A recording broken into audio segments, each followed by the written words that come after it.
Hey, hi, welcome back to my another new vlog and you are watching me on Glow with Nisha। কেমন আছো সবাই? আশা করি সবাই খুব ভালো আছো আর আমিও খুব ভালো আছি।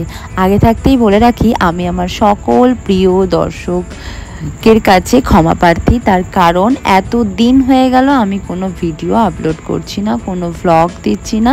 তার জন্য আমি সত্যিই খুবই দুঃখিত। আর আমার না এডিটিংয়ে প্রচণ্ড প্রবলেম হচ্ছে, যার জন্য এই জিনিসগুলো আসতে অনেক দেরি হচ্ছে। তো এখন থেকে আমি চেষ্টা করব রেগুলার মেনটেন করার, ভ্লগটা দেওয়ার এবং ছোট ছোট শর্ট ভিডিও তোমাদের সাথে শেয়ার করার, সমস্ত কিছু যেগুলো আমি ঠিক 2-3 মাস আগে থেকে করতাম। তো এইটা মোটামুটি 2 মাস আগের ভিডিও। আমার বন্ধুর বিয়ের ভিডিও ছিল এবং সেখানে আমরা দেখতে পেলে গায়ে হলুদে গেছিলাম এবং অনেক আনন্দ করেছি। আর আমার এই ফার্স্ট টাইম বন্ধুর বিয়ে আমি যাচ্ছি। বান্ধবীর বিয়ে অনেকগুলো হয়েছে, বন্ধুর বিয়ে আমার মনে হয় এই বন্ধুরই আমাদের প্রথম বিয়ে হচ্ছে, আর যেখানে ইনভাইটেড ছিলাম। আর তার থেকেও বড় কথা হচ্ছে যে এর আগে পারমিশন পাইনি বিয়েবাড়ি যাওয়ার, যেহেতু এটা রামপুরহাটের মধ্যেই ছিল, তাই বরযাত্রীও গেছিলাম এবং রিসেপশনও অ্যাটেন্ড করেছিলাম। আর এই যে আমরা সবাই খুব মজা করছিলাম বরযাত্রীতে গিয়ে, আর সবাই যেহেতু এসেছিল মানে আলাদাই একটা ফিলিং ছিল। আর এইটা মানে এখন সবাই নিজেদের কাজে এতটাই ব্যস্ত থাকে যে আলাদা করে সময় বার করে প্রত্যেকের সাথে দেখাটা হয়েই ওঠে না বলতে গেলে। কিন্তু কোনো অকেশনালি সবাই মিলে সবার সাথে দেখা হয়, আর যেটা আমরা সবাই খুব এনজয় করি। আমি তো এনজয় করি, সবার কোম্পানি খুব ভালোভাবে এনজয় করি। আর এখন আমাদের হচ্ছিল বরযাত্রীর এন্ট্রি। এই যে বর এখন এন্ট্রি নেবে আর আমরা সবাই নাচতে নাচতে যাব, তারই প্র্যাকটিস চলছিল কিছুক্ষণ আগে।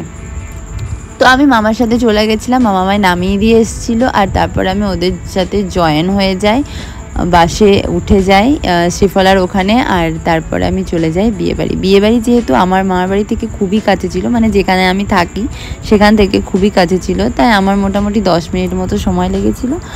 আর তারপরেই আমরা চলে গেছিলাম বিয়েবাড়ি। সেখানে খুব হুল্লোড় মজা আনন্দ করেছিলাম। তবে রাত্রেবেলা আমি একটুও ডিনার করতে পারিনি, তার কারণ আমি কারো কাছ থেকে একটা কুরকুরে বা চিপস কিছু খেয়েছিলাম, যেটা খেয়ে আমার পুরো মাথা ধরিয়ে দিয়েছিল আর খাওয়া দাওয়াটা বন্ধ করে দিয়েছিল। কিন্তু মজা হ্যাঁ ফুল করেছি। আর সেখানে আমার দিদিদের সাথেও দেখা হয়েছিল, কিন্তু ক্লিপ নেই। এটা যেহেতু অনেক আগের ভিডিও, তাই ক্লিপগুলো আমি হারিয়ে ফেলেছি। আর এখন কিন্তু বরের এন্ট্রিও হয়ে গেছে। এই যে লাইটের মতো জ্বালছে, এটা না আমরা ভেবেছিলাম সবাই কালার থাকবে, তার জন্য দূরে দূরে সরে যাচ্ছিলাম। পরে দেখলাম যে না, এটা তুবড়ি টাইপের কিছু, যেটা এরকম মেশিনের মাধ্যমে যাই হোক কাজকর্ম করে। তো আমরা এখন বরযাত্রী খাওয়া দাওয়া কমপ্লিট, আর এবার আমি বাড়ি চলে যাব। পরের দিন হচ্ছে ও রিসেপশন, তো আমি রিসেপশনের জন্য রেডি হয়ে গেছিলাম পুরো। আর এখন আমি মামার সাথে যাব আমন্ত্রণে, যেখানে ওর রিসেপশন পার্টিটা আছে সেইখানে। তো আমাকে তো মামা নামিয়ে দিয়ে গেছে, আমি সবার জন্য ওয়েট করছি। মানে কিছু কিছু বন্ধুর সাথে আমার আগেই দেখা হয়ে গেছিলো, তাদের সাথে আমি ভেতরে গেলাম এবং তারপরে একে একে সবার সাথে দেখা হলো।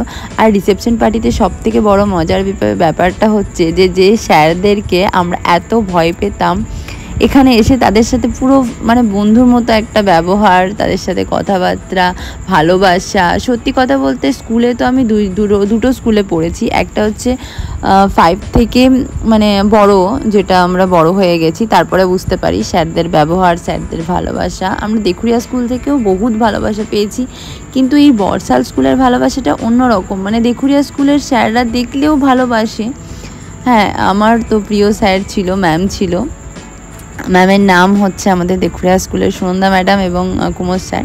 তো যাই হোক, সব স্যারই প্রিয়, কিন্তু স্পেশাল স্যারদের জায়গা কোথাও না কোথাও থেকেই যায়। আর বর্ষাল স্কুলের স্যারদের সত্যি কথা বলতে এত আপ্যায়ন, এত ভালোবাসা, যেটা কোথাও না কোথাও গিয়ে প্রত্যেকটা স্টুডেন্টদের কাছে আমাদের মনে দাগ কেটে যায়। এবং এই ভালোবাসাটা আমরা সারা জীবন বহন করি, যেটা স্যাররাও কিন্তু আমাদেরকে সারা জীবন দিয়ে থাকে। হ্যাঁ, আমি দুটো স্কুলে পড়েছি, এই স্কুলে যে 2 বছর থেকেছি এটা ভাবতেই পারি না, মানে মনেই হয় না। তো সেখানে সবার সাথে দেখা, ভালোবাসা, খাওয়া দাওয়া সমস্ত কিছু শেয়ার করার পর এখন হচ্ছিল ওদের এন্ট্রি। আর তারপরে এই যে গ্রুম আর ব্রাইড, ওদের সারা জীবন খুব ভালো থাকুক, খুব ভালোভাবে কাটুক ওদের ম্যারিড লাইফটা। আর তারপরে আমরা এখানে সবাই মিলে এনজয় করছিলাম ওদের এন্ট্রিটা, এবং তারপরে হবে একটুখানি ডান্স, খাওয়া দাওয়া, আর তারপরে আমরা যাব হচ্ছে গিয়ে বাড়ি। তো এর আগে একটুখানি আমরা স্টেজে উঠবো ওদেরকে উইশ করার জন্য। ওদের গিফট এখনও আমাদের দেওয়া হয়নি,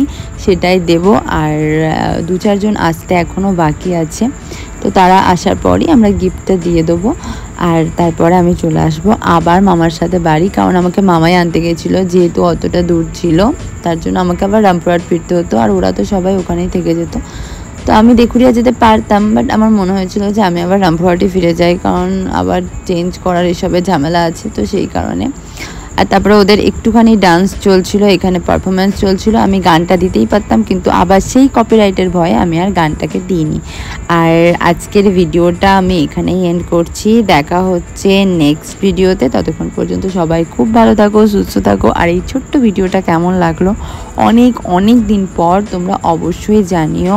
আই এম ভেরি সরি কি এতদিন আমার ভিডিও দিতে অনেকটা লেট হয়েছে। আর এই দিন কিন্তু আমরা অনেক এনজয় করেছিলাম। আসছে সামনে আবার হয়তো কোনো অকেশনে সবাই একসাথে হব, সবাই খুব এনজয় করব। তো দেখা হচ্ছে নেক্সট ব্লগে, ততক্ষণ পর্যন্ত ভালো থেকো, সুস্থ থেকো, বাই বাই।